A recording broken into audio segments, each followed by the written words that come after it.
హోలీ పర్వదినాన్ని పురస్కరించుకొని ఆధ్యాత్మిక వాతావరణంలో కొండగట్టు గిరి ప్రదక్షిణ నిర్వహించారు. ఈ గిరి ప్రదక్షిణ అరుణాచల గిరి ప్రదక్షిణ మాదిరిగానే ఎంతో పవిత్రంగా నిర్వహిస్తున్నారు. చిలుకూరి బాలాజీ శివాలయం ప్రధాన అర్చకులు శ్రీ సురేష్ ఆత్మారాం మహారాజ్ స్వామీజీ మాట్లాడుతూ, గిరి ప్రదక్షిణలో చాలా మంది భక్తులు, చుట్టుపక్కల గ్రామ యువకులు, విద్యార్థులు, మహిళలు, నాయకులు భాగస్వాములు అవుతున్నట్లు తెలిపారు.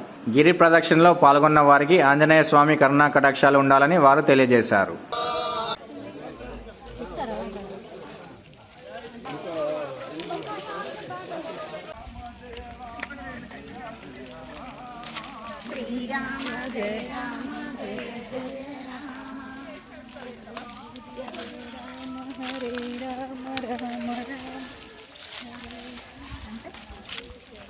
మాతాకి జై. మనం 26వ గిరి ప్రదక్షిణ పౌర్ణమి సందర్భంగా కొండగట్టు గిరి ప్రదక్షిణ చేస్తున్నాం. విశేషమైనటువంటి మహత్యం గల అంజన్న అండి. కొంగు బంగారం లాంటి అంజన్న. ఇలాంటి గిరి ప్రదక్షిణ ఒకప్పుడు 29-30 కిలోమీటర్లు ఉండింది. తగ్గుతూ ఇప్పుడు 8 కిలోమీటర్లకు వచ్చింది.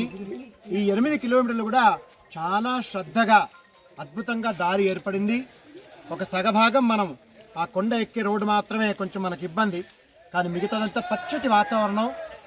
ఎందుకంటే అమ్మవారిని ప్రకృతి స్వరూపంగా చెప్తాం. అలాంటి అమ్మ ఒడిలో తిరిగినటువంటి అనుభూతి కలుగుతుంది మనకి. అలాంటి అమ్మవారి ఒడిలో మనకి ఇక్కడే స్వామివారికి నిత్యం పూజకి నీళ్లు తీసుకెళ్లే బావి ఉందండి. ఎన్ని ఆ యొక్క వేళ్ల నుంచి ఆ నీళ్లు ఆ బావిలోకి వస్తుండొచ్చు ఒకసారి ఊహించుకోండి. ఎన్ని రకాల ఔషధ గుణాలు ఆ బావి నీళ్ళు ఉండొచ్చు ఒకసారి ఊహించుకోండి.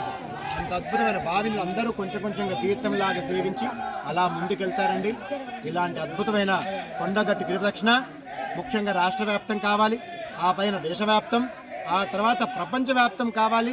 ఎందుకంటే ఆంజనేయ స్వామి అనుగ్రహించడానికి సిద్ధంగా ఉన్నారు. మీరెవరు వస్తారు చెప్పండి, అనుగ్రహాన్ని తీసుకోండి. ఎలా ఉందంటే పరిస్థితి, ఇలా జోలే పడితే చాలు సిద్ధంగా ఉన్న ఆంజనేయ స్వామి అనుగ్రహించడానికి. అలాంటి ఆంజనేయ దగ్గరకు రండి, చక్కగా వేడుకోండి, అనుగ్రహాన్ని పొందండి. ఈ దేశాన్ని ధర్మాన్ని రక్షించడంలో కంకణబద్ధులవ్వండి. జై శ్రీరామ్.